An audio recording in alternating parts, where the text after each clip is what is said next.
Good morning, everyone. Welcome.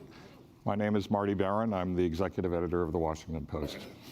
On June 14th, 2016, Ellen Nakashima of our staff was the first to report that the Russian government hackers had penetrated the computer network of the Democratic National Committee. In the lead up to the Democratic National Convention, the public would also learn of hacks of Clinton campaign chairman John Podesta's email and a similarly incendiary infiltration of the computer system of the Democratic Congressional Campaign Committee.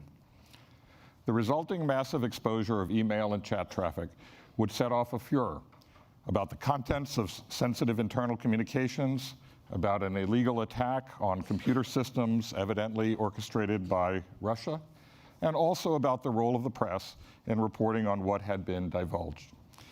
In the nearly 3 years since, the Post has aggressively covered that unprecedented and profoundly disturbing Russian intrusion into the 2016 presidential election.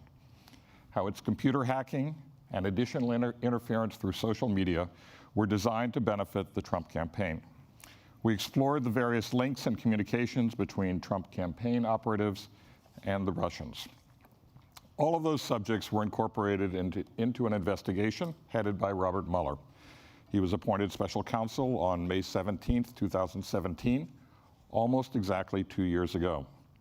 Mueller's team also would examine whether the president sought to obstruct the investigation itself. The Post has sought to cover all this not only with vigor, but with rigor. I'm proud of the reporting by our national security and politics staffs, as well as our technology reporters and others at the Post. The release of the Mueller report, even with its redactions, has validated the strength of that reporting. This morning, you'll get to hear from some of the impressive journalists who delivered that coverage. Let me say, I think you'll find them to be very sober, very serious professionals, nothing like how our journalists are often portrayed in today's heated, polarized political environment. Worth mentioning, by the way, is that reporters and their editors here at the Post never presupposed what the special counsel's office would conclude with regard to a criminal conspiracy to coordinate with Russia, nor did they presuppose what it would conclude with regard to obstruction. Our job is to bring relevant facts to light, and the Mueller report confirms that the reporting was both factual and relevant. Others, federal law enforcement in this instance, decide what can be prosecuted as a criminal offense. And ultimately, of course, the American public gets to decide on what constitutes an appropriate standard for judging the behavior of its elected officials.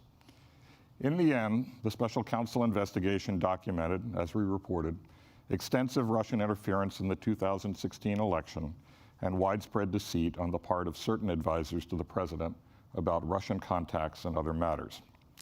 Numerous individuals have been criminally charged, with notable convictions.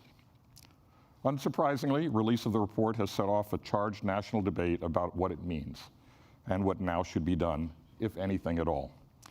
The report is a Rorschach test on that front. Different people read the report, they see something entirely different from each other. The public, of course, can now read the Mueller report for itself. People can come to their own conclusions. In anticipation of the report's release, we were delighted to partner with Scribner to publish it in book form. The book also contains important, relevant materials and an introduction by Rosalind Helderman and Matt Zapotowski of the Post, two superb reporters who have been at the forefront of our work. You can acquire the book here after today's conversations. We only wish we could have filled in the redactions. And who knows, maybe there will be a second edition someday. Right now, we're pleased to host what is sure to be a stimulating and provocative discussion about Special Counsel Mueller's report and the meaning of this extraordinary moment in American politics and American history. Thank you. Top congressional Democrats on Sunday not ruling out the possibility of impeaching President Donald Trump. The Mueller document has now left us with a roadmap to go forward. I think he basically said to us, as a Congress, it's up to you to take this further with regard to obstruction. The report is very damning. Whether these acts are criminal or not, whether the obstruction of justice was criminal or not, or whether these contacts were sufficiently illicit or not to rise to the level of a criminal conspiracy, They are unquestionably dishonest, unethical, immoral, and unpatriotic. I do believe that impeachment is one of the most divisive forces, paths that we could go down to in our country. But if the path of fact-finding takes us there, we have no choice. But we're not there yet.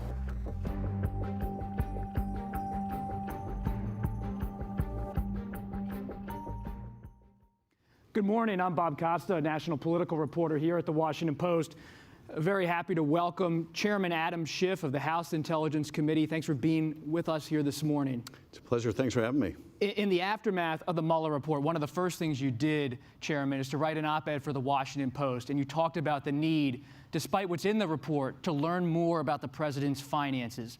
Last night, your efforts to subpoena records from Deutsche Bank and others was stymied by the president and his family. They filed a lawsuit to stop your efforts, to stop your inquiry.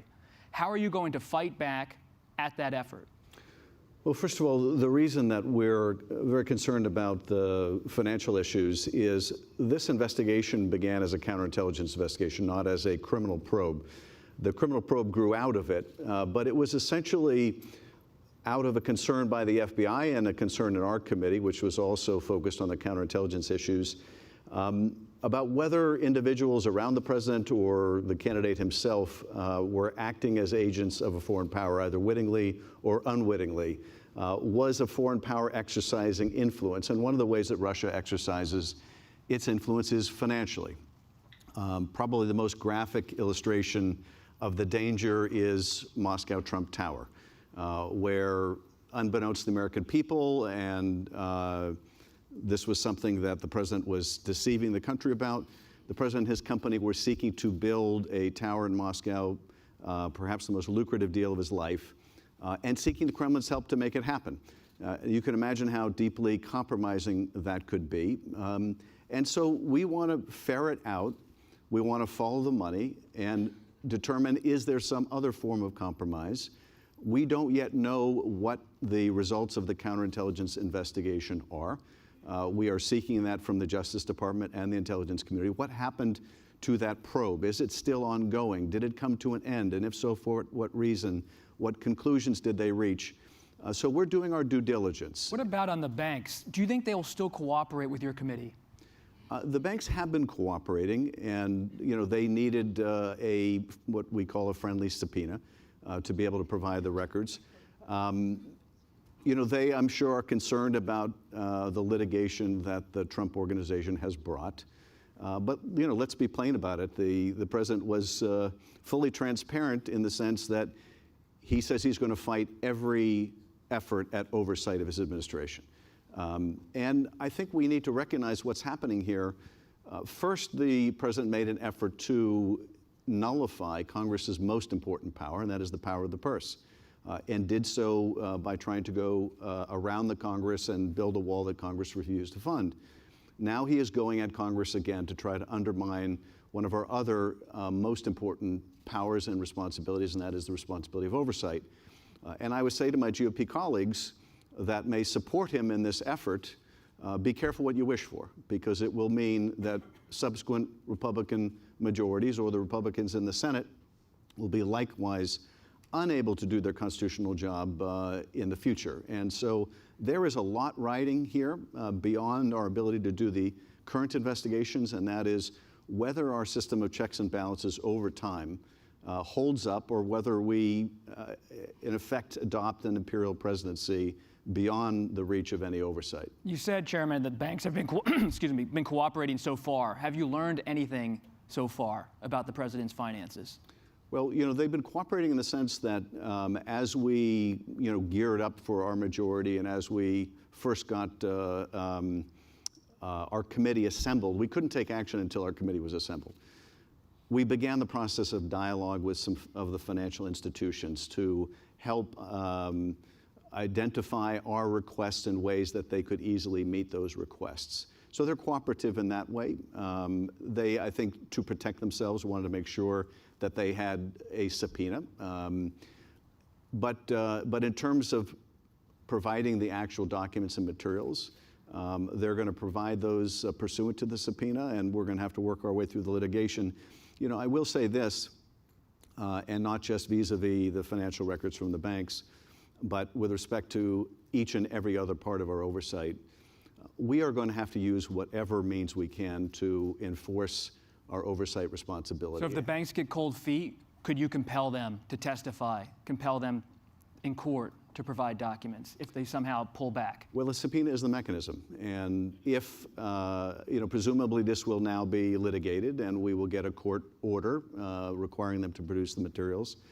Likewise, in the case of the taxes, there is a statutory mandate. The statute is quite clear that says the president shall, or the IRS commissioner shall, provide the returns. It's not discretionary. Doesn't allow the court to try to peer into the mind of Chairman Neal and, divine what his intent is. So we will have to prosecute these matters in court. But I think we're also going to have to try to determine what other mechanisms do we have. One of the mechanisms we have used in the Intelligence Committee in the past is we will fence funding. We will put a fence around funding and say you shall not use funding for this purpose until you have satisfied these requests we've made. And I think Congress will have to figure out how can we use our financial power, how can we use our other powers to make sure that we get answers to these legitimate questions. Is there anything specific you can do to pressure Secretary Mnuchin to release the president's tax returns to Congress?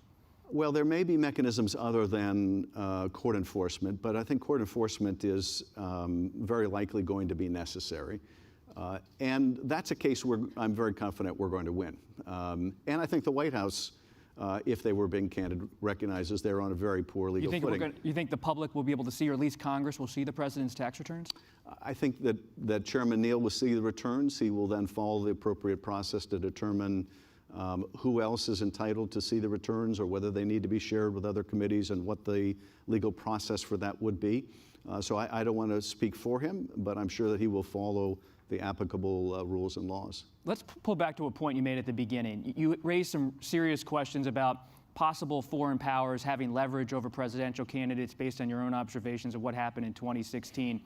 Moving forward, even though Robert Mueller, the special counsel, made a certain conclusion about conspiracy, should there be more regulation, maybe a new law that's passed to have regulation of interactions between foreign powers and presidential candidates? Should the lines be more clear in the future? And what could Congress do to regulate that? That's a great question, and we are looking at several different iterations of that question. In other words, after Watergate, we put in place a whole set of reforms to try to protect the country going forward. Those have now been eviscerated. One of the norms that was established post-Watergate is that a president of the United States does not interfere in specific cases at the Justice Department, let alone a case involving the president in which the president may be implicated. That obviously was completely obliterated. And there are many other protections put in place post-Watergate that have likewise been nullified. We are looking now at what will need to be done to protect against a recurrence of this. I don't expect, frankly, that these are going to pass the Congress while Donald Trump is in the Oval Office. I don't think the GOP is willing to stand up to the president in that way. But could House Democrats at least take some action? For example, on disclosure. If a foreign power or a foreign player contacts your campaign, what should the federal law be in terms of disclosing that to the FBI? We are looking at those issues right now in terms of what safeguards do we need to put in place, what things that we thought were inviolate norms that turns out you can violate with impunity, that need to be made a matter of statutory requirement. It's very difficult, though, I think, to legislate certain ethical behaviors, much as it would be desirable to do so if we could. I don't know what the regulations would look like, for example, that would prevent someone from pursuing a business opportunity in a foreign hostile power. You could make it and illegal. Concealing from the country. You could make it illegal. If you're a presidential candidate, do you believe it should be legal to have a business dealing with a foreign power or a foreign company? Well, I mean, this is the question we're going to have to analyze. Is this something that you can prohibit via the criminal law? What would that look like? Or is this a situation where In the past, we would fully expect, number one, that the presidential candidates would be truthful about their interactions with a foreign power. We don't have that expectation as reporters. Well, we don't have that expectation anymore as Americans. But do you have Speaker Pelosi's blessing to at least explore these issues about campaign law moving ahead? I think that the Speaker more than recognizes the need to put into law certain protections that we thought were so obvious that they were and so well established as norms that we didn't need to make law. And so we are looking at those very issues right now. Some of them, implicate the emoluments clause and the enforceability of the emoluments clause. We are looking, frankly, and this may be among the most important issues, how do we accelerate the use of our process? When you have a president who is stonewalling, opposing all oversight, how do you accelerate so you can get a decision quickly? Do we need to bring back inherent contempt? Do we need to bring back powers that Congress once exercised that we didn't think were necessary, but now we see with this president, a president who is, I think, unmoored by ethical considerations or respect for our system of checks and balances.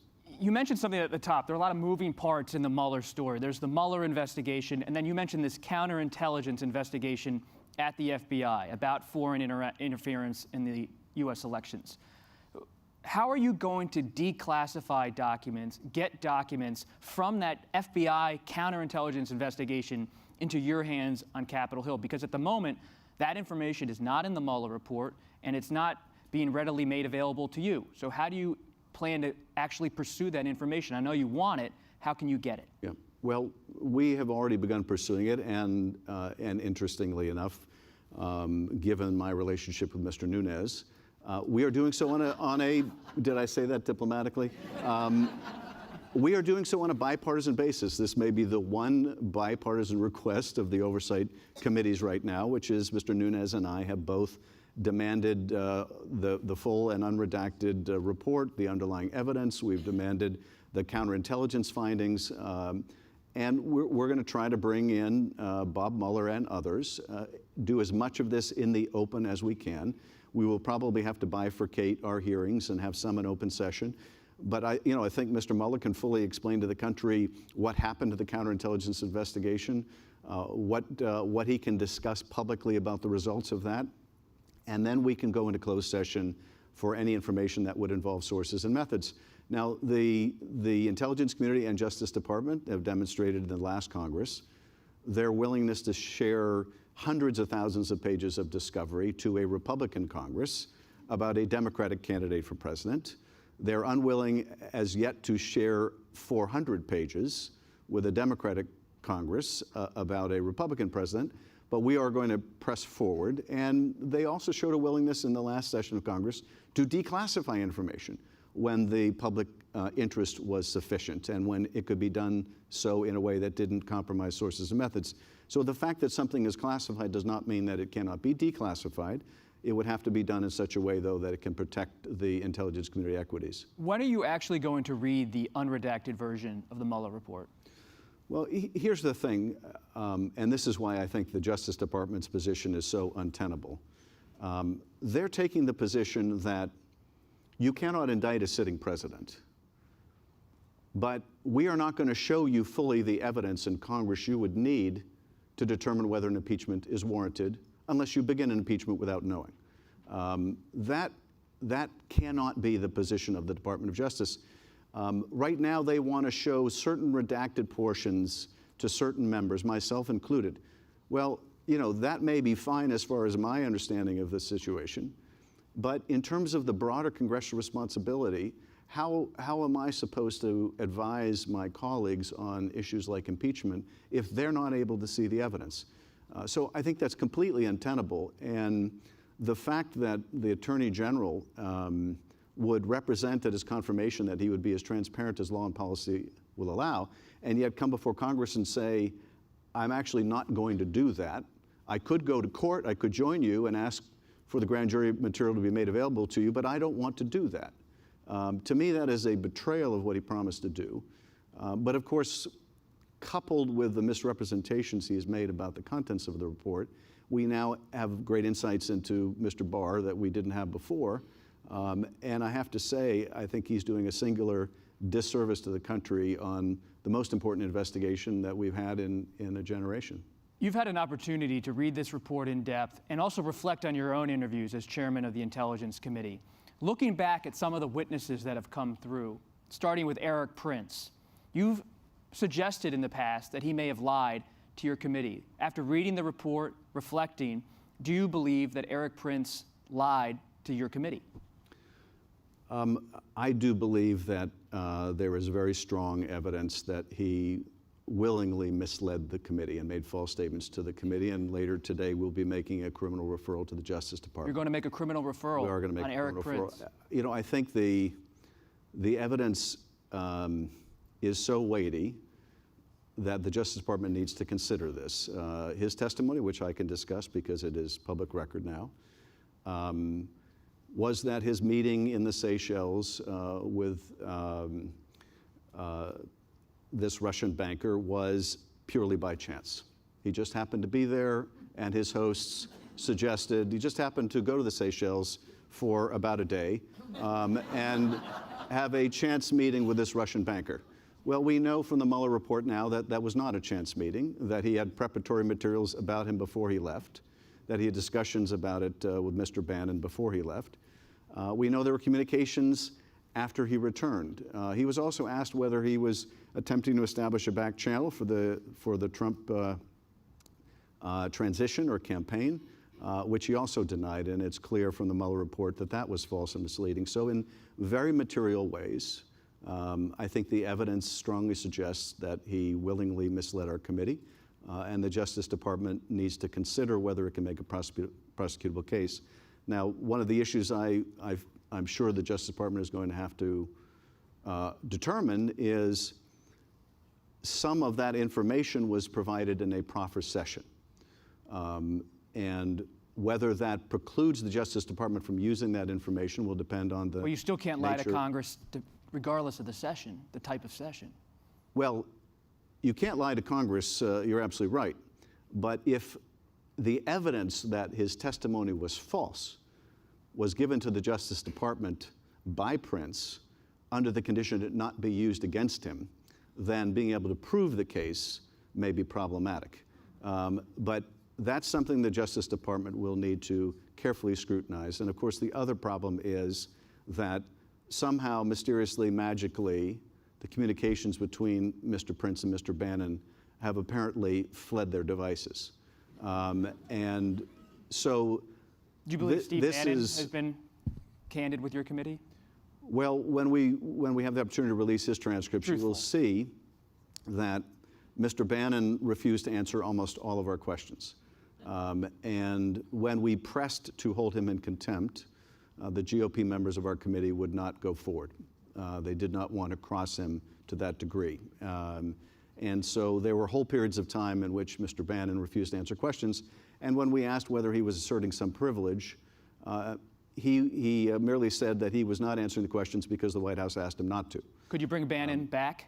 We could, and you know what we may. What we're doing right now is we are combing through the Mueller report to determine what areas did Mueller exhaustively examine, such that there's no need to reinvent the wheel.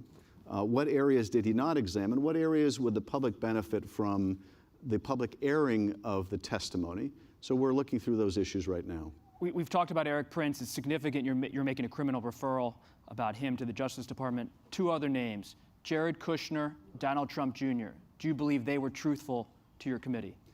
I don't want to comment on any others. We have reached the point of ripeness with Eric Prince's testimony that we feel it appropriate to refer it, but I don't want to comment as to others. The Post has done a lot of reporting on Deputy Attorney General Rod Rosenstein and the way he's handled the Mueller report, the release of the Mueller report. Do you want to summon him to testify? We do, and I think he has a deeply mixed record in all of this. I think that his tenure at justice will be reflected historically with a very deeply mixed review.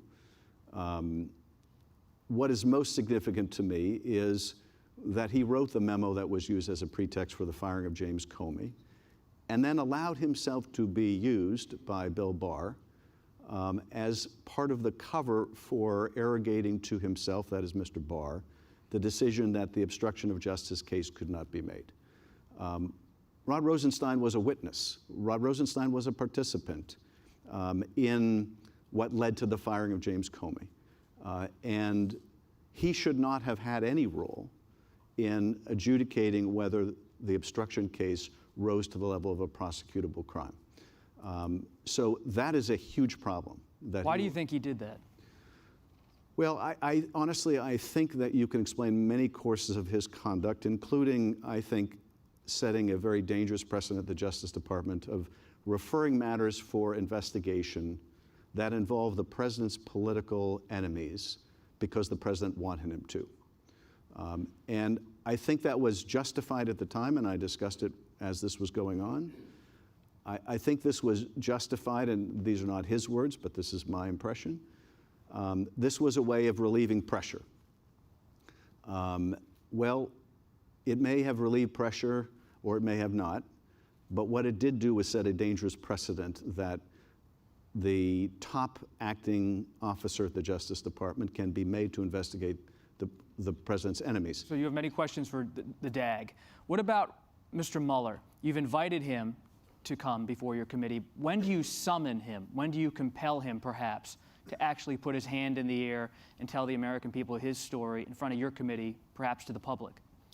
Well, we have given the Justice Department a deadline for the materials that we want to obtain, and we have also asked for his testimony, Mr. Rosenstein's, Mr. Ray's, and others from the counterintelligence section. They have been meeting with us to discuss the matter, the timing, the scope, and so I don't want to give a hard and fast deadline in terms of Mr. Mueller's testimony, but we do want him to come in soon, and we are working to procure that. Do you think the Department of Justice will fight you on that? I certainly hope not. Now, a normal Justice Department would not. A normal Attorney General would not. This Attorney General views himself as the President's personal lawyer, and I think he made that quite clear when he applied for the job, and I think he's made it abundantly clear since then. So there's no telling what this Attorney General will do, but I will say this, the Department and the intelligence community know they are on particularly weak ground legally when it comes to our committee, because there is a statutory requirement to keep our committee fully and currently informed of any significant counterintelligence activity. Now, they have not been doing that.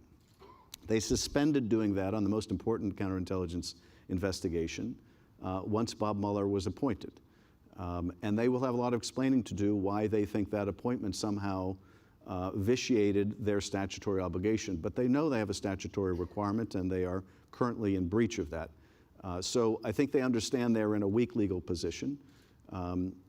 But we hope to secure their cooperation. If not, we'll use whatever compulsion is necessary. You've raised some major issues and questions about President Trump for the last 20 minutes. Is Speaker Pelosi in any way holding you back from pursuing impeachment proceedings? She is not holding me back in any way. Now, we certainly confer about what's the best way forward, and in terms of the oversight, we want to make sure that we put our strongest case forward in the courts and get the right judgments.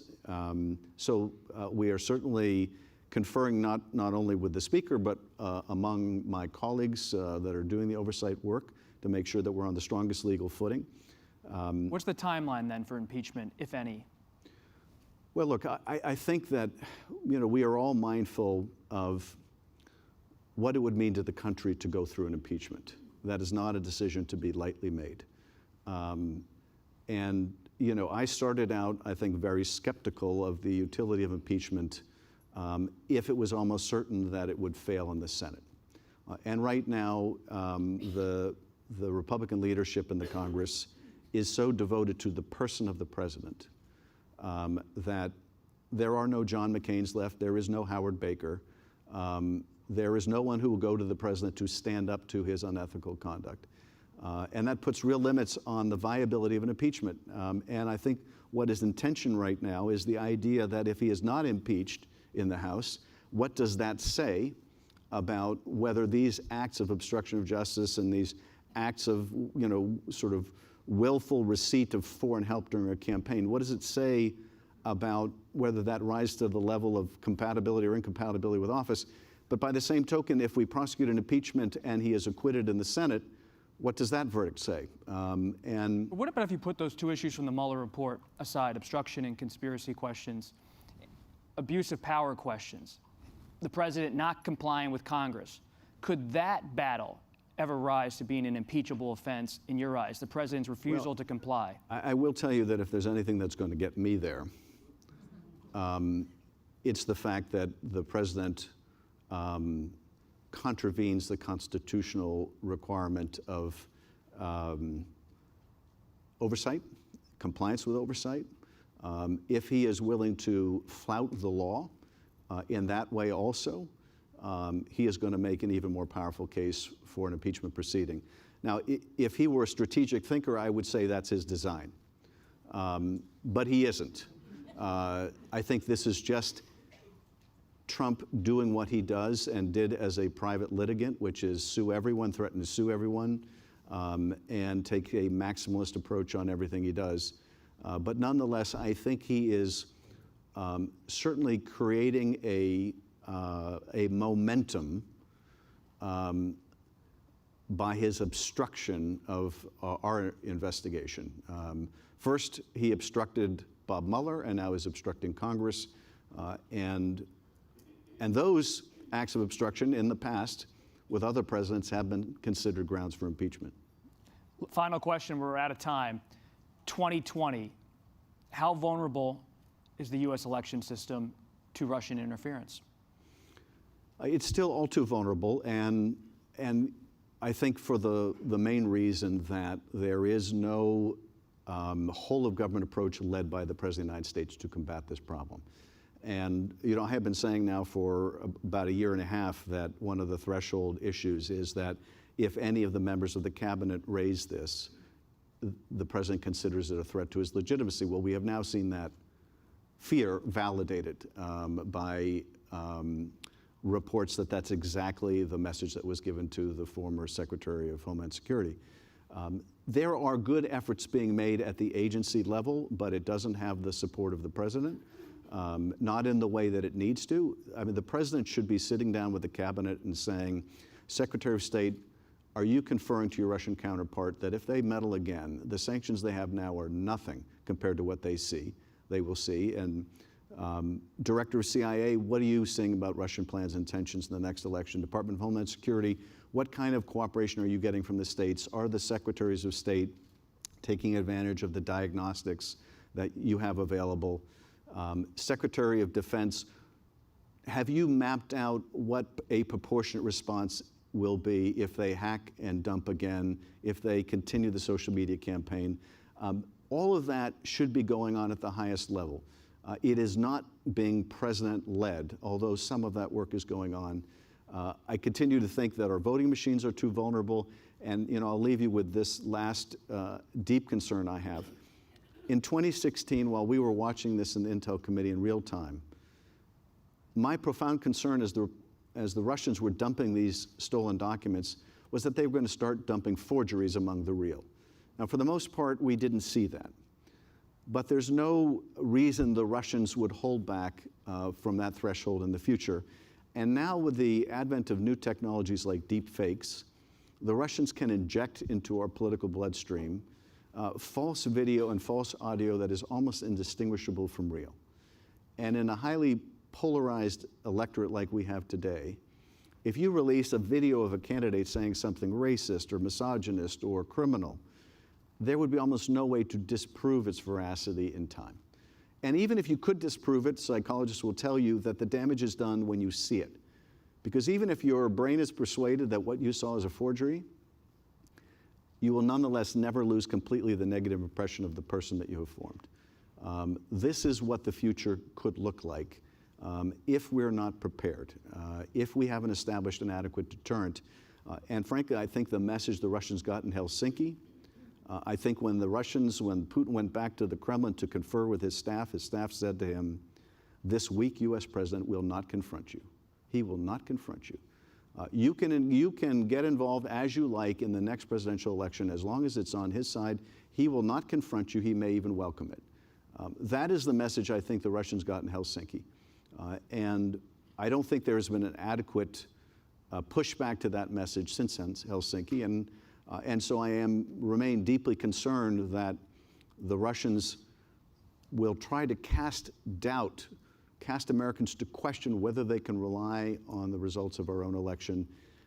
And the bigger danger than the voting machines, which of themselves are vulnerable, is that it's easier to influence how people vote than the votes once they're cast. And using these new disruptive technologies is a grave risk. Chairman Adam Schiff, thank you very much for being with us today. Thank you very much. Appreciate it. Thank you. Come back soon. Thank you.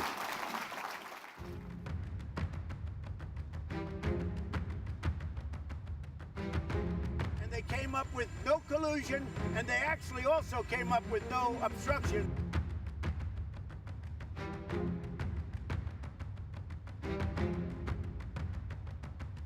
There was no collusion, and there certainly was no criminal conspiracy with any Russians. The big lie that you've let fly for 2 years, it's over, folks. You're not going to find a darn thing that shows that President Trump or anybody on his campaign had any kind of connection with whatever the Russians were doing. No collusion, no obstruction.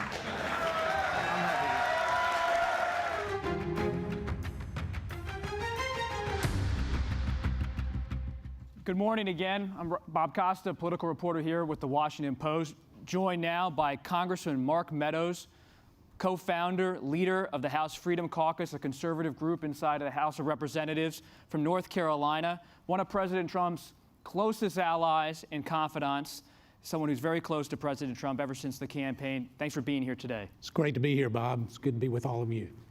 I started off with Chairman Schiff talking about the president's refusal to comply with certain requests to block the Deutsche Bank records from going to Capitol Hill. You spent years battling President Obama, making sure the Obama administration was complying with Capitol Hill requests. Why should President Trump not comply?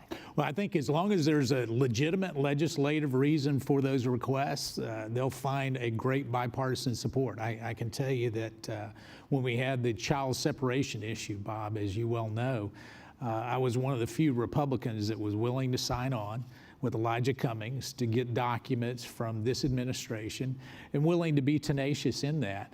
But we don't have to look too far back in history to realize when we allow the power of the federal government to be an investigative tool that has nothing to do with legislative priorities. Andrew Mellon, if we look back, Coolidge, Andrew Mellon, Roosevelt, it gives you a real different picture when you start to weaponize, in that case, the IRS. But we need to make sure that we don't do that. And as we look at this particular event, if it has legitimate legislative concerns, one of the areas where Adam Schiff and I will agree, I'm all for making sure that we can get as many redactions removed as possible. I've been very strong in that. With this particular DOJ, as you well know, in fact, the Mueller report is less redacted than some of the other documents that I've been looking for the last 2 years. So maybe Adam will join me in asking for those to be unredacted as well. You use the term weaponized, referencing the president's tax returns and the IRS. Why isn't it a legitimate question to try to seek more information about the president's finances? Those are about events that happened prior to him being the president of the United States. You know, some of the. But isn't it of public interest? Well, but the public made a decision on November of 2016 that apparently that didn't matter. I mean, there was a mandate at that particular point. If we're talking about the tax returns for the president, they made a decision in November. And to suggest that now we have to go back and look at some of those personal tax returns and that it's Congress's job to do that, to go back, that's more opposition research than legislative priorities. Well, based on the Mueller I can tell you don't agree, so go ahead Well, and ask the it's not that I follow-up. don't agree. As a reporter, you always want to ask further questions. Sure. Don't you believe there are further questions about the president's finances, his interests abroad, what he's working on? You mean that we haven't found in the last 3 years of a counterintelligence investigation that started under Obama, or that we didn't find in the last 2 years under Bob Mueller? I mean, how long do we investigate these things, Bob? And do we continue to go down? I can tell you, with all due respect to Adam, with his committee and his staff, does he really think that he's going to find something that $30 million with Bob Mueller didn't find? Well, Robert Mueller, the special counsel, had a very narrow mandate. So the Congress. So you've seen the scope. We know that Mueller was supposed to investigate Russian interference. Congress wants to go beyond that. Anything that related out of that. I mean, obviously, some of the referrals he made had nothing to do with Russia interference, and so he looked well beyond that in terms of the scope. Now, when we look at the scope of this particular investigation, to suggest we know that the DOJ was looking at oligarchs and at organized crime. They have that ongoing, and so we know that they're investigating that. So any suggestion that this president hasn't been investigated doesn't correlate with the facts. So you want to move on from the investigation? No, well, what I want to do is have a full, transparent investigation, and moving on is part of that. But the genesis of how this got started, so how did it get started? I mean, you know, for all of them, I mean, how did it get started? And what I'm so you want to investigate the origin of the investigation? Well, I think more. if we've weaponized, I certainly do want to investigate it. And where does that lead? Well, improper, in my opinion, surveillance of individuals. Let's pause there. Improper surveillance. Yeah. That's your term. The Attorney General, William Barr, said spying. Used the term spying. Yeah. Where is the evidence for spying? It's normal for the Department of Justice to use surveillance to investigate foreign powers. Where does this charged term of spying come from? Okay, so at what point do we start to look? So let's look at the FISA application. You can say, well, we've investigated Carter Page, we surveilled him, and somebody can look at that. But we also know that there was other surveillance that was going on. And the question is, what do you mean by that? Was it properly predicated? I mean, how do we know that General Flynn lied? How would you know? He admitted to lying.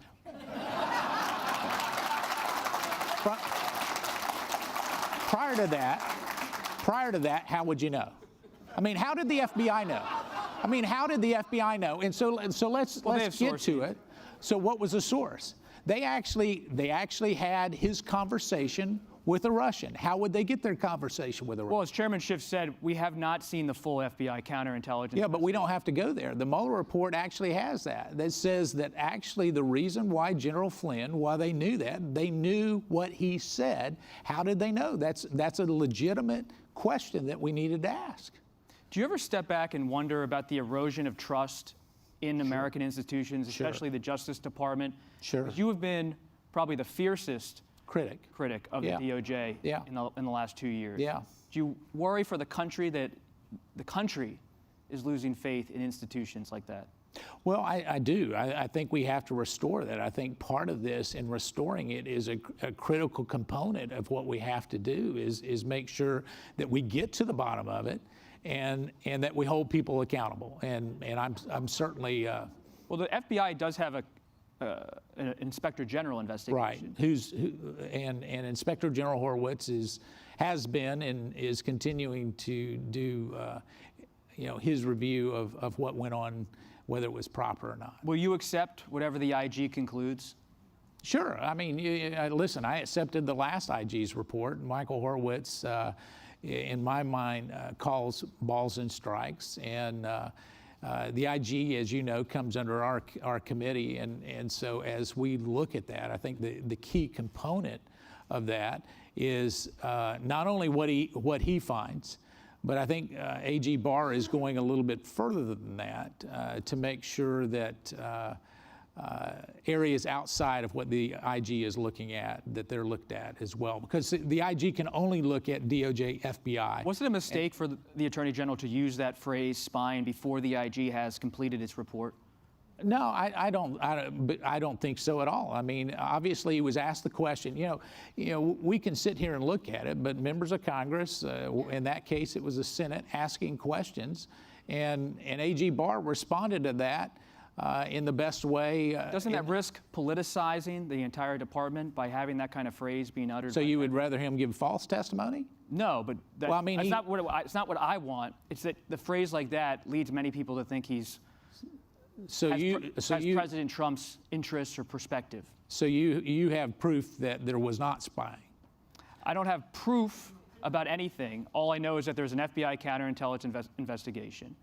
And there was surveillance, clearly, of foreign powers. Right. And so the question is was that, well, not just foreign powers. I mean, obviously, we were surveilling people that were U.S. citizens as well. I mean, you would agree with that. I mean, it may have been predicated on a legitimate request, but I think that's what we're looking at. You're raising questions about the way the Department of Justice operates. If they see interference in an election, what are they supposed to do? Based on our reporting, they pursued interest. They should give defensive pursued questions. They should give defensive briefings, and indeed that's what they should do.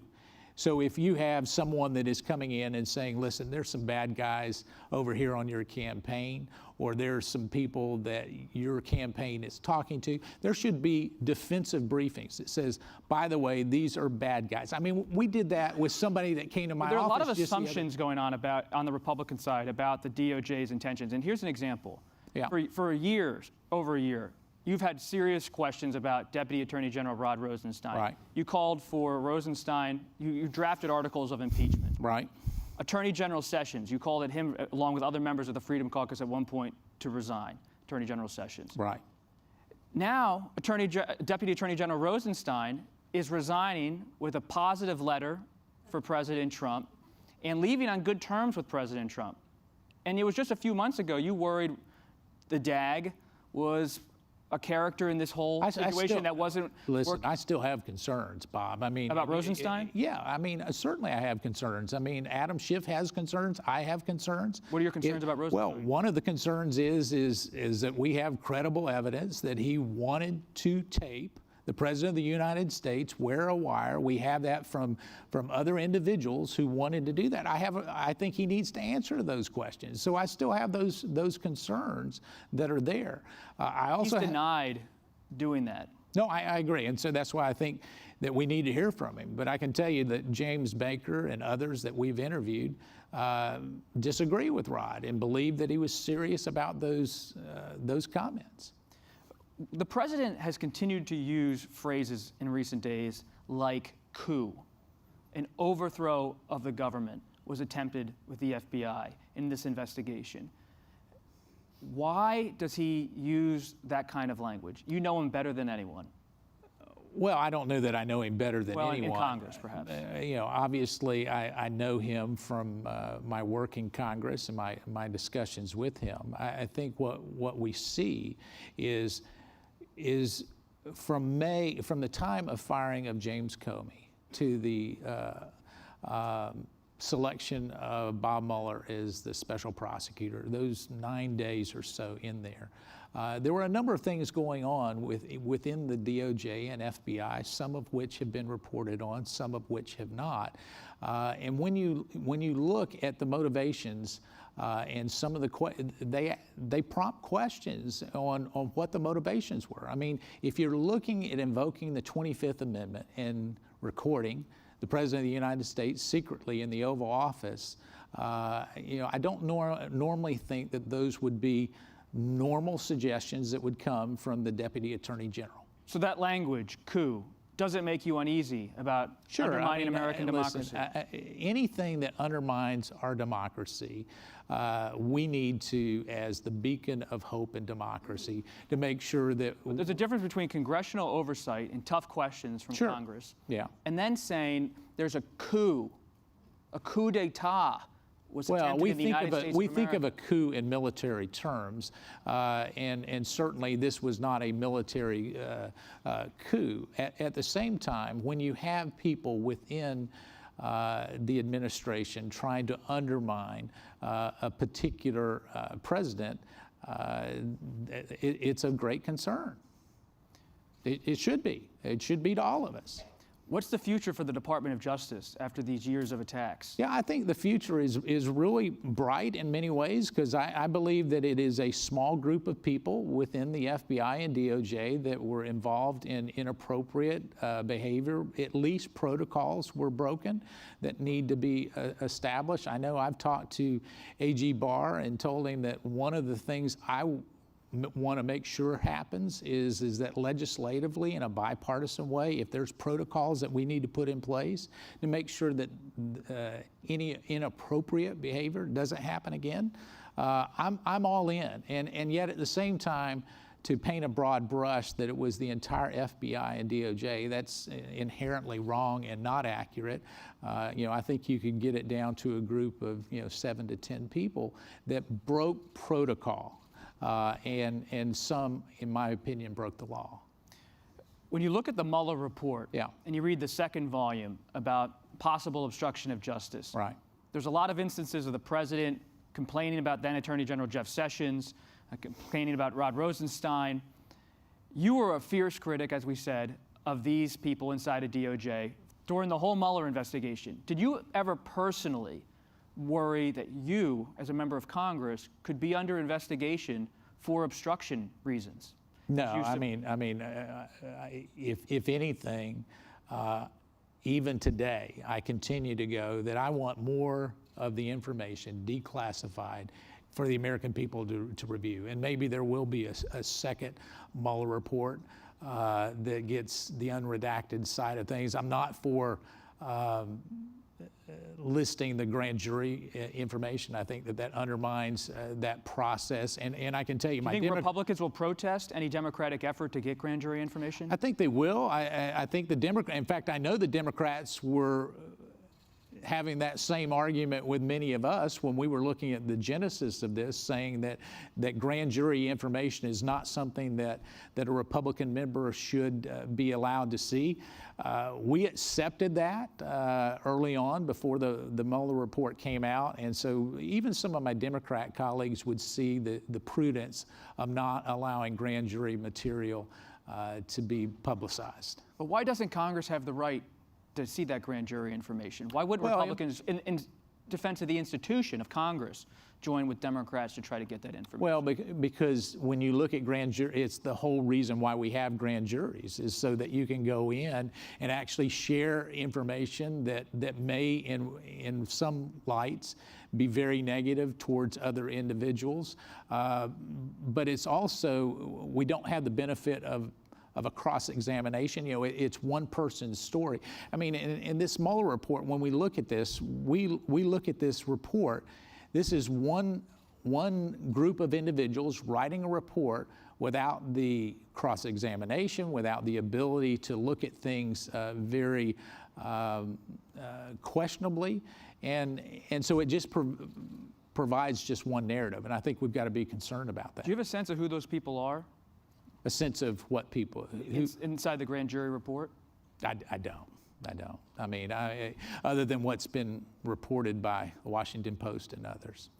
Inside the House of Representatives, how is Leader McCarthy, Kevin McCarthy from California, handling your continued attacks on the Department of Justice? Is he ever asking you to pull back? Is the leadership ever saying, Congressman Meadows, enough's enough? Well, I think there have been times in the past where I've been asked, Jim Jordan and I have been asked to pull back. I wouldn't say that that's the case now. You played a clip early on had Speaker Ryan talking about why he believed there was no collusion. You know, one of the interesting facts is on the classified side of things, I've made sure that I have not looked at anything classified. And what happens is we've been able to put a lot of pieces of the puzzle together with non-classified documents, text messages, emails, and all of that that would come together. And so pushing where you at least have a number of questions that need to be asked, that's been supported by Kevin McCarthy, continues to be supported. And as we look at that, I think that it would be very healthy for America to make sure that not only the end result of where we are with this Mueller report, but how it started actually is known to everybody. Chairman, and as a journalist, I'm sure you would want to know that. Chairman Schiff made some news here by making a criminal referral for Eric Prince. Yeah. People in the minority can make criminal referrals, can they not? They can. As you look at this Mueller report, Chairman Schiff looked at it, he made his own conclusion, he Yeah. made a criminal referral Yeah. on Eric Prince to the Department of Justice. As you digest the report, Yeah. do you have any interest as a member of Congress, though in the minority, a member of Congress who has that power, to make any criminal referrals yourself? Well, I mean, we certainly only want to make criminal referrals based on the evidence. I can tell you that there are 2 or 3 individuals that we believe could have potentially given false testimony to Congress. And we have been looking at that, reviewing not only the Mueller report, but comparing those to transcribed interviews that may have happened in Congress. That's really where normally people get crossed up, is that you have a testimony that's given to Congress, either sworn testimony or testimony that's to be honest, and then you find that other documents would suggest that that's not truthful. We believe there's a couple of individuals right now where... You just said 2 to 3? Yeah. Where... Can you give us a little sense of that? Because, are they people, following your career and your statements, are these people related to Fusion GPS or the dossier? Well, certainly. I mean, So who are they? There's 2 of them. There's 2 of them. If I shared it today, I'd be undermining a different reporter, so I better not do that. You can do that. Yeah, I know. I know you'd love me to do it. I wouldn't do it to you, and I won't do it to them. So let's just pause that for there. You're saying House Republicans, you and others, are going to make your own criminal referrals to the Department of Justice. You expect to make at least 2 to 3 about people who you believe lied to Congress? Well, here's typically what happens. It's a memorandum, it's a criminal referral. It lays out the case why you believe that. I can tell you we did that early on with a couple of different individuals, with Rod Rosenstein. Those actually did get referred and are being investigated. Additionally, and yet at the same time, I don't want to impugn someone's character without evidence. I will say that for the most part, it's their words with comparing to their words in another context. And when you look at that, I do have great concerns on the role that not just Fusion GPS, but those associated with it played early on, and how was that used or not used as it relates to this investigation. Has the president been personally encouraging you to make these criminal referrals? No. I mean, I don't know that it's that it would be. Have you spoken to him about it? I have not spoken to him about it from a criminal referral standpoint. Obviously my conversations with him, I don't generally talk about, but I'll for you, Bob, and this audience, I'll be glad to. Well, let's get into it. I knew you would want to go there, so I'll be glad to do that. I think probably one of the biggest surprises that a number of people would be surprised to hear about is I think that the president truly on a lot of this is in favor of less redactions, not more redactions. He's stopping Congress on every request.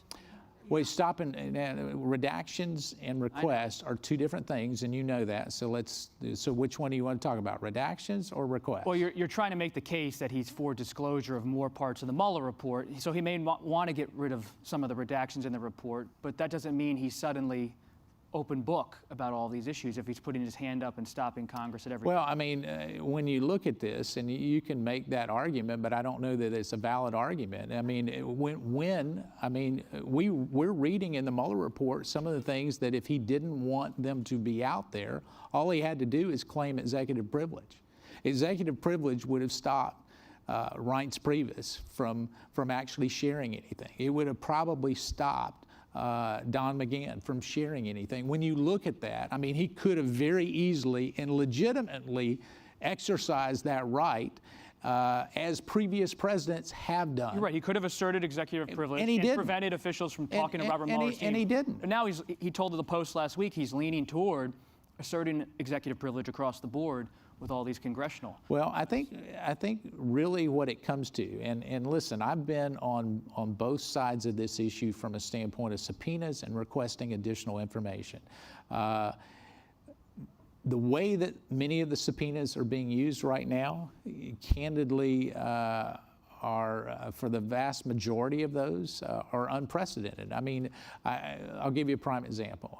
We had Secretary Ross come in and testify, had thousands of documents being delivered to our committee as it relates to the citizenship question on the census, and yet a subpoena gets issued very quickly, even as documents were being delivered to Congress. And so these subpoenas, you have to understand, many of these subpoenas are 2020 subpoenas. They have nothing to do with legitimate legislative ability. It is all. That's your perspective.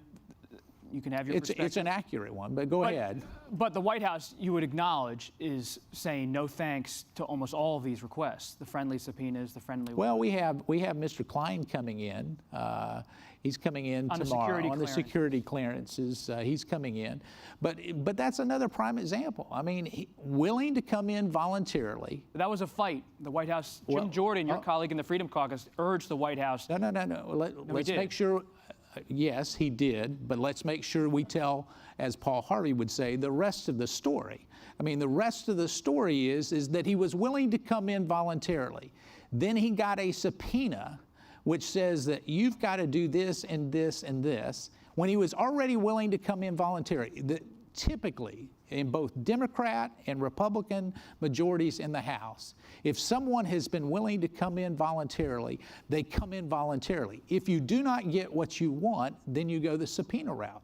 To immediately jump when someone, as he was willing to come in voluntarily with Chairman Cummings and then get a subpoena, why would you do that? What would be Congress's right to do so? It is not their practice. It is their right, but it is not their practice. And candidly, when you start handing out subpoenas like candy to everything, it undermines the process, Bob. You know the president so well. Does he still believe that Russian interference in 2016 was a hoax? Well, I think he believes that Russian interference did not affect the outcome of the election. And it didn't. I mean, listen, guys. But does he accept the Mueller report's do you accept the fact that $1 billion was spent and $300,000 in Facebook ads is going to change the outcome of the election? Come on. The Mueller report. Mueller report details. Well, if that's the case, if that's the case, then what we need to do is make sure that Democrat and political operatives do only what the Russians did to make sure that they can win an election. I mean, it's ludicrous to have that assumption. Do you accept what Robert Mueller detailed in the first volume of his report, that there was sweeping interference across? It wasn't just a few Facebook ads, as Jared Kushner said. It was across the board on so many different fronts. Do you accept that or not? I do accept a couple of things. So you don't accept the whole report on Russia conclusions? Well, I've read it through twice, and so if you want to get page and volume, I'll be glad to go on what I accept and don't accept. But here's what I will say, Bob, is when you have a report that comes out, did the Russians interfere? Yes. Did they try to interfere? Yes. Is this the first time? No. All right. Are they the only ones that are trying to interfere? No. I mean, and when we look at that, do we have to take it serious? Yes. I'm one of the few members of Congress that actually reached out to Democrat colleagues immediately saying, all right, Here's 2 bills that we have to put forth to make sure that not only Russians don't interfere, but Ukrainians, the Turks, the Chinese, no one interferes with our election process. We need to do that. And you know, you can check the record. You can see that not only have I been upfront about that, but I've been very, very aggressive, even co-sponsoring and working on legislation in the House that's a companion to some of our presidential candidates. Chairman Schiff on the Democrats talked through the impeachment question. Yeah. If impeachment ever did get to the floor in the House of Representatives, yeah. how many Republicans would support it? Today, 0. So President Trump's and I don't power want to say is that. complete. The minute I say that, I'll have 1 or 2 Republicans strong. that say, don't speak for me. So I'm not speaking for all Republicans. I would be very surprised to find many Republicans willing to support impeachment, primarily because the collusion narrative was not proven out. What about the obstruction aspect? Well, you know, again, you were asking about obstruction. Let me tell you the witnesses that I would pull in if I were going to case to defend the President of the United States. I would pull in James Comey, who said that the President didn't interfere with his investigation. I would pull in Dan Coates, who said that the President didn't interfere with the investigation. I would pull in Mr. Rogers and say who all in the Mueller report, all of this is in the Mueller report, who said that he did not interfere or impede the investigation. I'd pull in Rod Rosenstein, who said he didn't impede the investigation. Would you support pulling in Don McGahn to tell his story? Well, Don McGahn's story is there. It's for everybody to read. Don't the American people deserve to hear Don McGahn in his own words in public testify? Well, I think you had quotes in there from Don McGahn. But as you know, we're here live on camera and TV. It tells a different kind of story than what's always in the newspaper. Shouldn't we hear from Don McGahn? Are you saying the newspaper is not a valid source? No, it's a very valid source.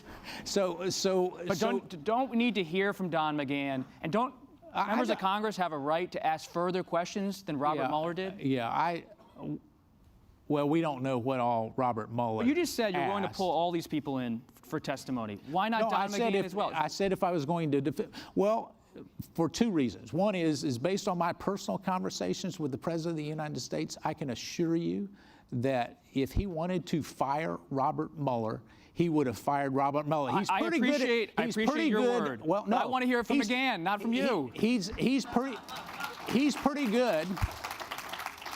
Wouldn't you agree that the president's pretty good at firing people? Well, he doesn't like to fire people directly, as we know. Yeah. But the McGahn question is so key on obstruction, right? No, it's not. What did he obstruct? Bob, you tell me. I'm not saying he obstructed anything. I want to hear more from Don McGahn about the president's intent when he fired. What is the crime asked to fire. that he obstructed? What's the crime? Obstruction of justice. Of what crime? I'm not saying it's a crime. I'm saying we want to hear more. Of what crime? You just said you want to hear more about the president's perspective. No. I just don't understand the Republican resistance to hearing from Don McGahn. No, I think we've heard from Don McGahn. In the report. And so here's the question, Bob. If we're going to do that, why would we not look at the crime? What is the crime that was committed? It's for Congress to investigate. That's not investigate for me to decide. What? To investigate the president's intent in these interactions with Don McGahn. Now intent is not. You mean in terms of intent of obstructing? Correct. Instructing on what crime? What's the crime, guys? No. You obstruct an investigation of what crime? Well, it was an ongoing investigation. Of what? But it completed. The investigation was completed. No, it was ongoing when these. Hold on. Even in the Mueller report, there are broad questions of it abuse of says power that the president didn't interfere with the investigation in the Mueller report. In Bob Mueller's words. I'd like to see this back and forth with some testimony on Capitol Hill. But final question, I just want to ask a political question because I'm a political reporter. Senator Tillis Is he going to face a primary in 2020? He's had some clashes with President Trump.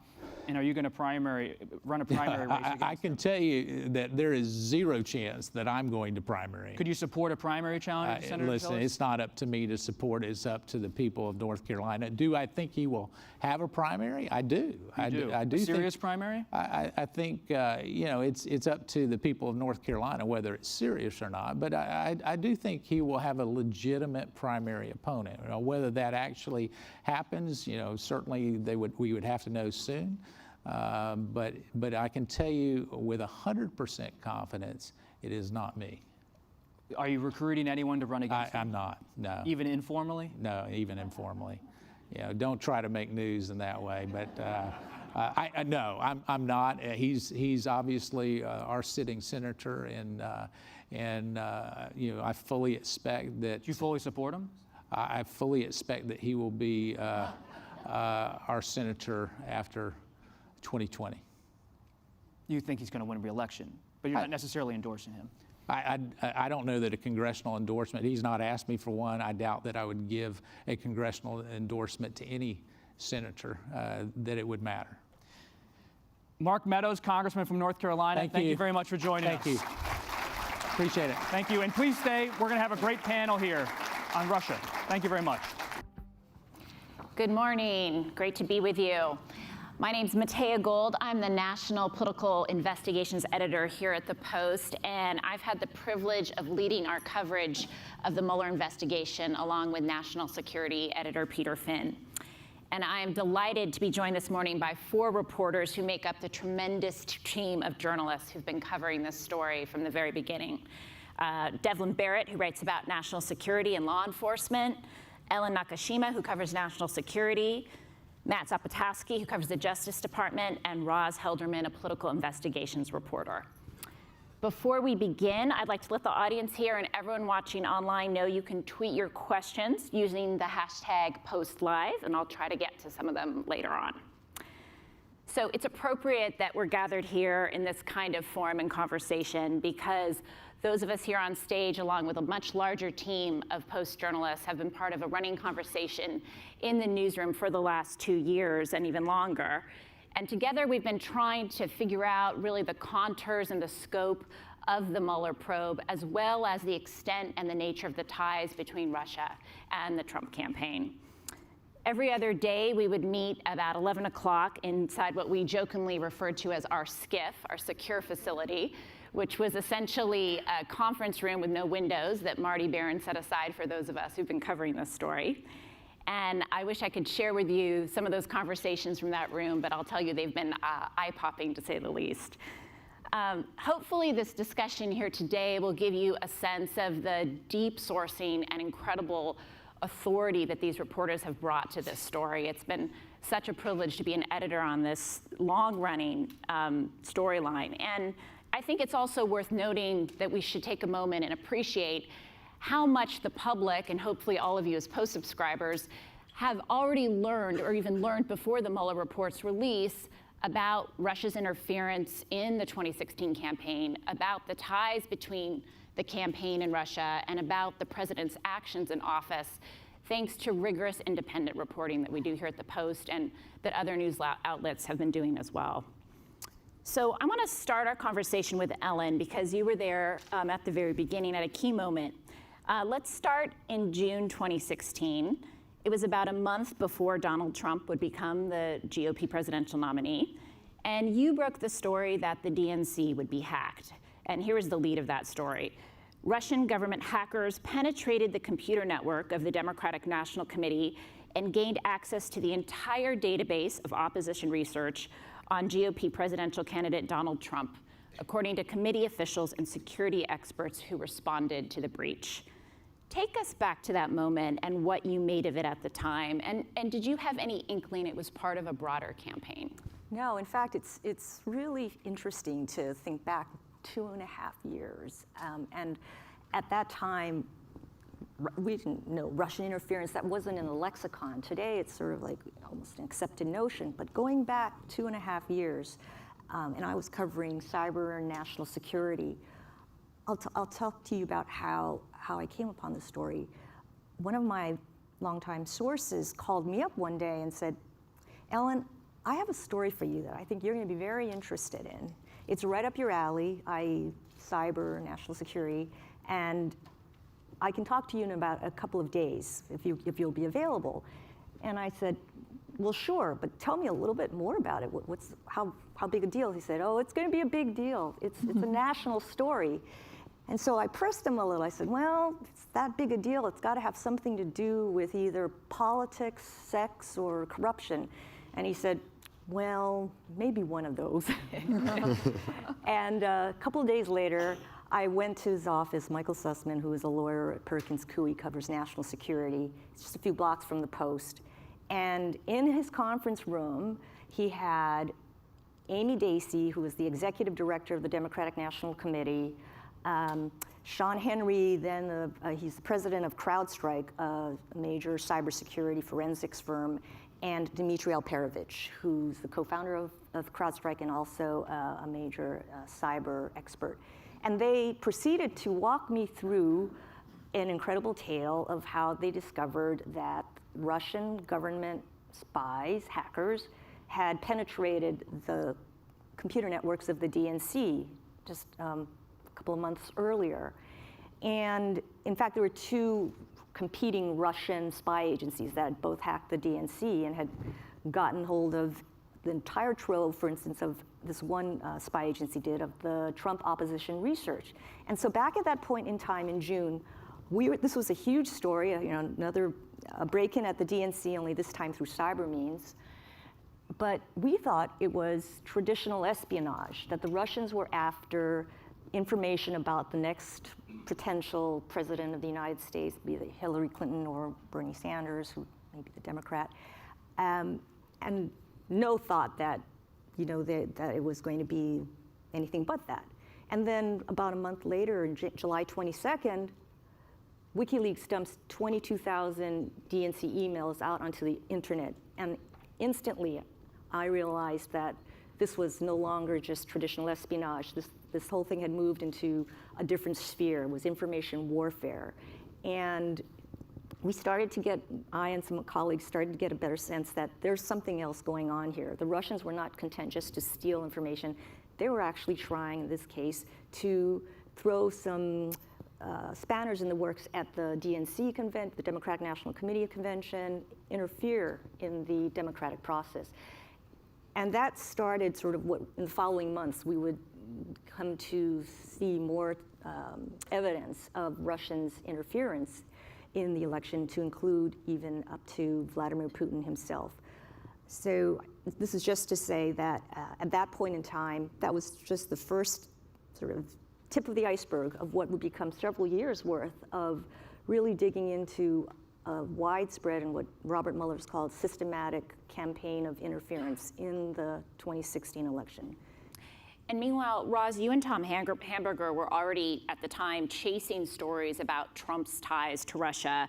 In fact, 3 days after Ellen's scoop, you and Tom and Michael Birnbaum published a story under the headline, Inside Trump's Financial Ties to Russia and His Unusual Flattery of Vladimir Putin. So walk us through some of that early reporting, and what did you make of what you were finding at the time? Yeah, so in the sort of spring of 2016, Tom and I started talking to a number of people about two interesting things involving Donald Trump. One was Trump himself. By that time, he had already begun this sort of weird back and forth publicly with Vladimir Putin, sort of praising Putin as a strong leader, and Putin was sort of praising Donald Trump back, calling him a colorful personality. And you have to think back to the context of the Republican primary campaign. That was incredibly unusual at the time. In 2012, Mitt Romney, the Republican nominee, had said that Russia was our greatest geopolitical foe, and that was much more in line with what other leading Republican figures were saying, like Jeb Bush on the campaign trail. Ted Cruz. And so to have a candidate who was so sort of open to Russia was really interesting to us. So we started looking a little bit at the financial history and started learning about this long history of Donald Trump's attempts to build a Trump Tower in Moscow, dating back to the late 1980s. We found a court deposition where he had talked about how he had promised one day the Trump organization would be in Moscow. And so we actually sent Michael Birnbaum, who was our Moscow correspondent at the time, to talk to the Agalarevs, Aras and Emin Agalarov. They're the folks who we later come to learn set up the famous Trump Tower meeting. But Michael spoke to them in April of 2016. Before that meeting even happened. Months before that meeting even happened, had this long conversation with them at Nobu, the Japanese restaurant which they own in the Crocus City Mall in Moscow, all about their love of Donald Trump and why they thought Trump's election would be good for Russia, about how they had been sending Trump congratulatory notes, like on Super Tuesday, the Agalarevs had sent him a note. So we started looking into that, and then we also started looking into the people he was surrounding himself with, people like Paul Manafort, who had a long history in the region, Carter Page, Michael Flynn, all these figures who we later came to learn so much more about were all in that original story that you mentioned. And the funny thing is that story was basically in the can. We were doing sort of some final edits on it when we heard that Ellen was going to be breaking this story about the Russian government hackers penetrating the DNC. And at the time, it was weird. We just didn't know what to think of that. Like, how amazing. We're doing this whole story about how Trump has this weird flattery with Russia, and now the Russians have hacked the DNC. And, it was just very puzzling. And I think it took us a very long time, really, to understand how those two things might connect or not connect. I mean, really only until the report just came out. Yeah. Devin, let's talk a little bit about the investigation. We know now that it began in July 2016 very quietly. It wasn't until March 2017, a couple months after Trump's inauguration, that Comey publicly confirms it. By early May, he's fired. By June, we're reporting that the president himself is under investigation for obstruction of justice. Walk us through those months and really what we've now learned about what was happening behind the scenes and the role our own coverage actually ended up playing in part of the investigation. Right. So obviously the investigation was kept under wraps for a long time during the campaign, and then after the campaign, mostly through source reporting, it became clear that there was this investigation of some Trump campaign officials and associates. There was a big moment in March when then FBI Director Jim Comey says, yes, in fact, we are investigating some associates of the Trump campaign. And just saying that publicly, even though at that point, like, everyone had sort of understood that to be the case by that point. But I think it did mark a real turning point in the sense of it is now publicly acknowledged. Comey has said this to Congress, and you see the relationship really deteriorate between him and the president, like, dramatically after that. And part of the reason why is because Trump kept demanding that Comey say publicly that Trump himself, was not personally under investigation. That was very important to the president through this time period, and Comey would not do that. So Comey gets fired, and then in June we write a story saying that, yes, in fact, the president is under investigation for obstruction. And obviously that's a big step. We didn't, that took a lot of reporting to get us to that step. But what was interesting about that moment was that after that happened, and the Mueller report really lays this out in a way that was, frankly, a little eye-opening to me, how much Trump's own behavior changed after that story. Because what the report describes is the president's, the worrisome behavior that had caused the investigation to be opened escalates rapidly once Trump knows, sort of officially, that he is in fact under investigation. It's a little weird to sort of wonder, okay, so if you're told you're under investigation for obstruction, would you immediately then run out and try to do like 3 or 4 potentially obstructive acts? That's maybe not the way a lot of people would react to that news, but that is the way the president reacted to that news. And so the Mueller report really divides the obstruction report into 2 sections. 1, the section of events that happened before that story, and 2, the events that happened after that story. And they make the argument that the concerning behavior gets worse after the story. Again, a pretty odd human behavior moment. Yeah. Matt, can you talk a little bit about the challenges of covering the special counsel investigation as a beat? To say this was a lockdown shop is sort of an understatement and a real rarity in this town, right? So we were, despite that, able to break some stories about some very early sensitive aspects of the investigation. Can you talk about that? Yeah, so Mueller's team, as everyone knows by now, doesn't leak, doesn't talk. And, you know, that's not like me up here trying to protect anyone. That's true. And that makes covering the investigation very, very difficult. Covering any investigation is very, very difficult. The Justice Department, the FBI, they generally don't want to talk about the work that they're doing, certainly not work that the grand jury is considering or sort of sensitive work.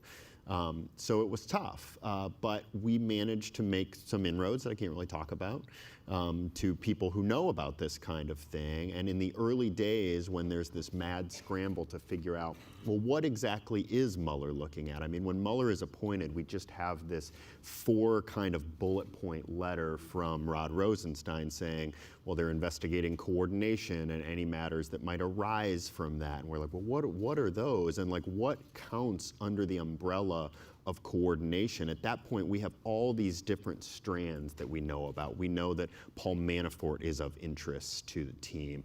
We know that Michael Flynn is of significant interest to the team because of his apparently lying to the vice president. You know, we have all these strands, but it's like, what is Mueller most focused on? So in some of those early days, and this will kind of give everyone a sense of the backstory of the obstruction, Devlin gets a tip about the investigation kind of reaching into the White House and into top levels of the White House for the first time. And we didn't really know that. We knew they're investigating Russian interference, right, and possible coordination, but we didn't know of any kind of current hooks to the White House. So Devlin gets a tip on that. I run out to some sources, and we're able to sort of confirm, hey, they're looking at Jared Kushner, in particular, these meetings he had with a Russian banker in December, kind of during the transition period. Jared Kushner and this Russian banker had kind of given conflicting public accounts of what this meeting was about, whether it was diplomacy, whether it was business, whether it was both. Robert Mueller's report really lays out how there was this blend, not just with Kushner, but with a lot of people, of finances and diplomacy, and how that was a great subject of interest. So, but we had this better tip that the president himself was under investigation for obstructing the investigation. But, you know, if you're going to report that, you really, really have to nail it down. So we do the Kushner stories, a couple of them. I think first we don't even identify Kushner, because if you're going to come at the president's son-in-law, you really, really have to nail it down. There's a lot of drama with his people, with the Post. It was a whole big thing. And then, but it's because of that that we're sort of able to get the break that, hey, the president is under obstruction. It's like one story leads to another story leads to another story, and more people are kind of willing to talk. You shake loose a few things.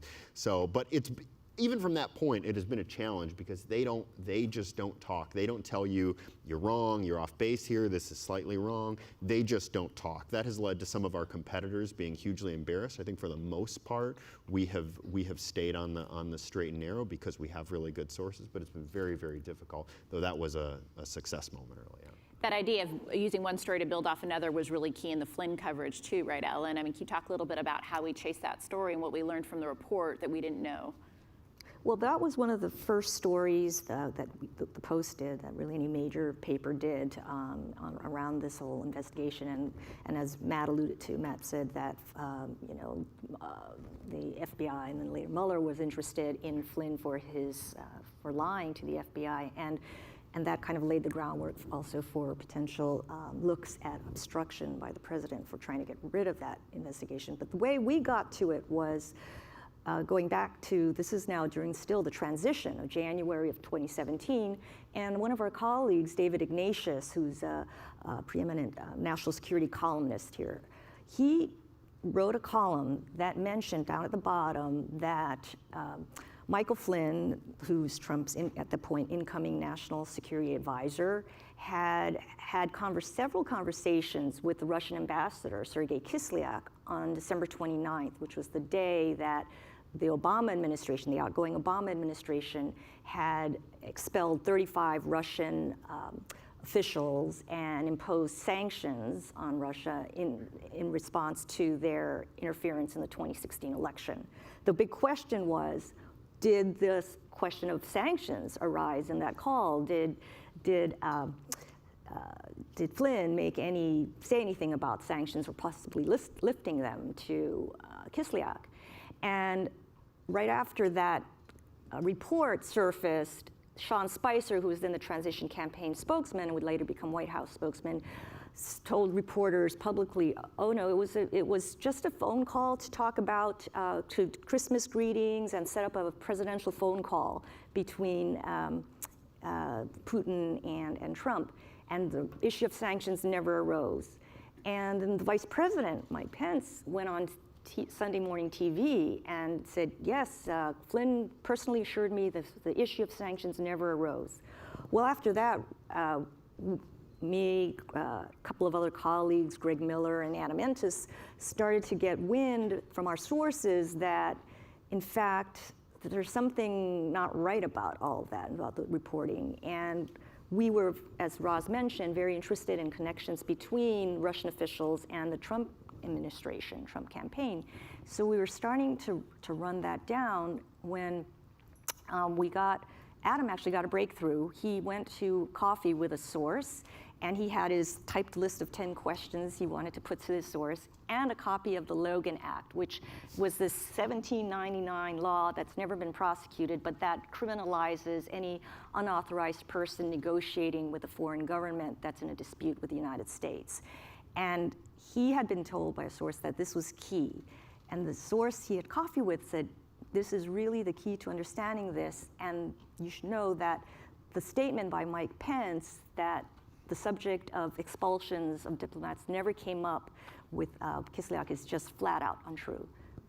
That was the sort of the breakthrough moment that Adam understood, okay, Kislyak was being monitored by US intelligence. He's a Russian diplomat with intelligence, usually keeps tabs on what foreign diplomats are saying, and picked up phone calls between Kislyak and Flynn. And from there, we started to understand that he probably spoke about sanctions on the call, and we started to try to confirm that, Greg and I, through sources, as well as Adam.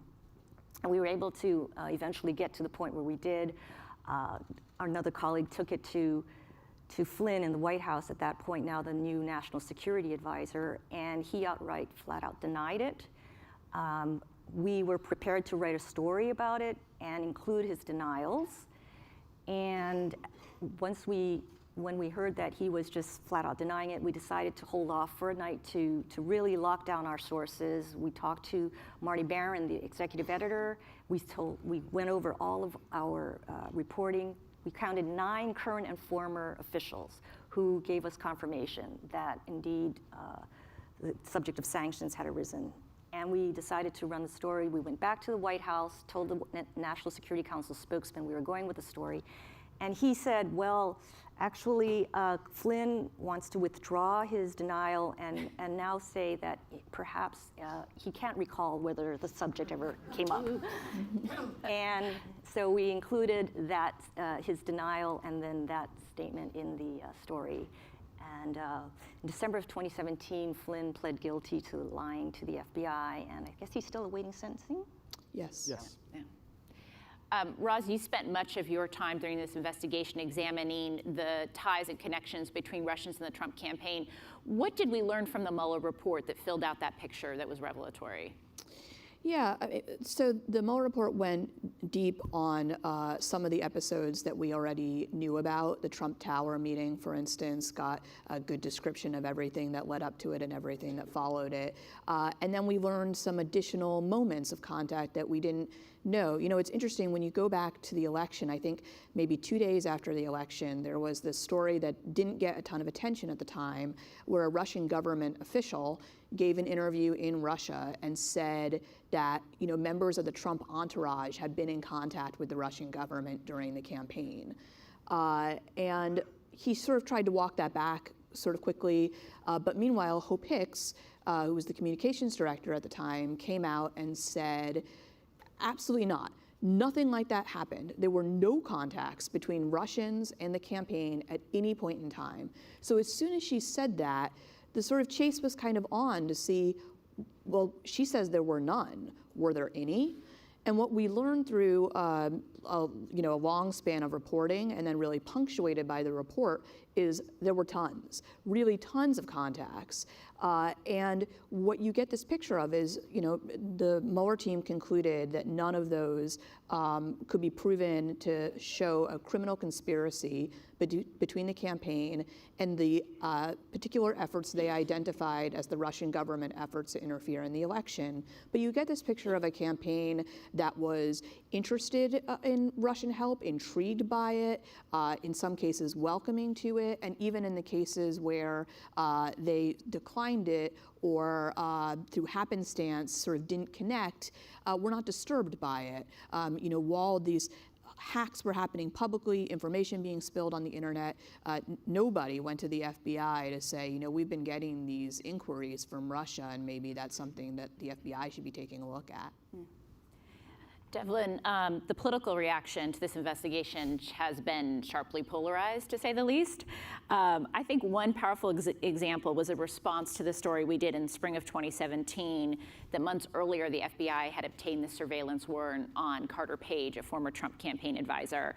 Talk a little bit about how that informed that political debate. Right, so that's one that Ellen and I did, and with Adam, and that was a wild one because it took a long time to figure out, but once we got it out there, the public reaction at first was, oh my God, they were surveilling a former Trump campaign official. This must be a very serious investigation. A lot of times I think when the public hears about an investigation, they think, oh, there must be something terrible there. And that was certainly a part of the reaction. But the immediate counter-reaction to that politically was, oh my God, this just shows how terrible the FBI is and how they're spying on a campaign. Politically, both sides loved that story in a way that was a little disconcerting because both sides took only the part of it, they took the meaning from it only that confirmed what they already viewed of the situation. And so that FISA, that surveillance warrant, has become this weird sort of like divergence point in the political debate about all this stuff because each side views it completely differently than the other, and they both think it proves their point. Yeah, which previewed sort of what would follow, right? We're running out of time, but Matt, I'll give you the last question on this, which is appropriate. Fast forward to April 18th, right? Mueller's report is finally released after 22 months. We had a huge team assembled. Talk a little bit about how we covered it that day and also produced a book that you can get on your way out, I've been told to tell everybody. An excellent book in that night. So the report I think came out around 11 a.m. and we have a lot of things to do, right? One is read the report. Two is like write stories. And for me and Roz, three is like put the finishing touches on some of the introduction and annotation material we did for the book, which is literally like republishing the Mueller report with a lot of our added materials. So initially me and Devlin are kind of sitting next to each other and reading big copies of the report. And I started with the Collusion, Volume 1. He got the kind of more exciting one, Obstruction.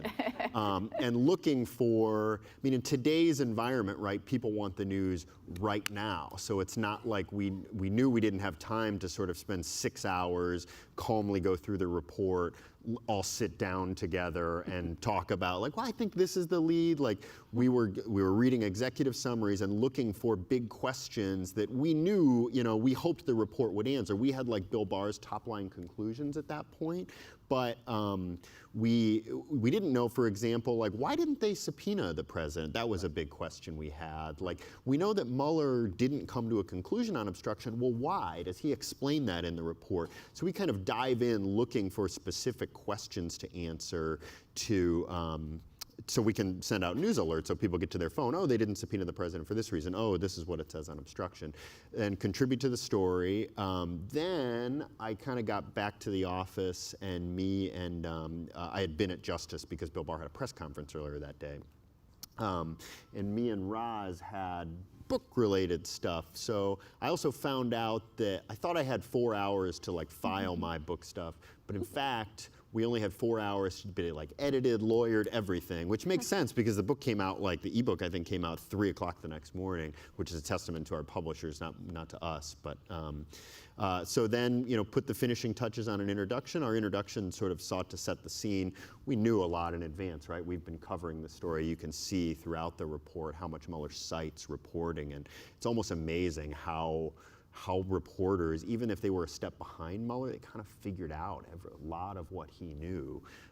So we had much pre-written, put the finishing touches on, and we contributed to a story. At the end of the day, I had to pivot to another story, but wrote several stories. I think we probably all had an assignment up here, and that's how we did it. Well, thank you. It was incredibly exciting to be in the newsroom that day and see these folks and their colleagues in action. I want to thank the panel so much. Thank you for sharing your time with us. Thank you to the audience. You can indeed purchase the Mueller report outside. And for a full recap of this morning's program, follow us at WashingtonPostLive.com. Please join us this Thursday morning for a new series about the 116th Congress, where the special guest will be House Republican leader Kevin McCarthy. Thank you so much for coming.